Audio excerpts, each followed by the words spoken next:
nós tem Caya Grandi, mas Caya Betico, que nós acaba de renovar. Zijn tram de geles, die mata de geles, die pavers novo, pero a bira de essa estrada de viajar, bota cai de baixi imenso, of diferença de dia e noite entre Caya Grandi bonita e Caya essa estrada de mal condição. Como tal, nós começamos projeto para direita essa estrada também. No caso que para minha parte nós estamos concentrando na parte para norte entre Eimannstraat com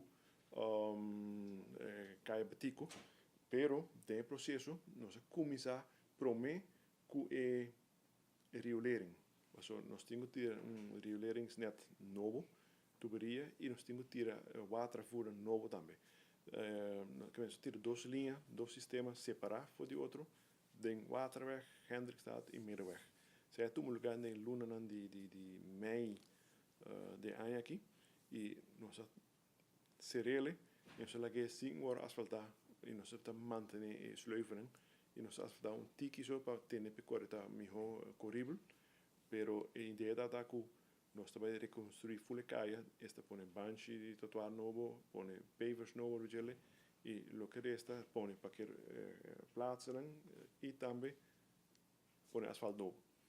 Então, se é pessoas de e nós começamos a trabalhar aqui dia 20 de luna aqui de outubro, então que meta que nós vai chegar metade de dezembro, para nós terminar para luna de dezembro, nós terminar trabalhando aqui para nós sair de Caya e a Caya poder operar normalmente. Essa é a primeira fase, nós temos a fase mais para riba, em Middenweg, de oude school está mais para riba, de Dwarsstraat e Windstraat também para riba. Depois nós vamos trabalhar para a Caya que está passando de Caya Betico, está com a Caya entre de Caya Betico com o Elminenstraat. Esta Klipstraat, Rifstraat, Oranjestraat, Steenweg, Nieuwstraat. E a oude schoolstraat mesmo também. Nós está põe pavers novo, põe asfalto novo, identificar parking, estacionamento de para auto, bom, e põe aqui a mata e melhor iluminação.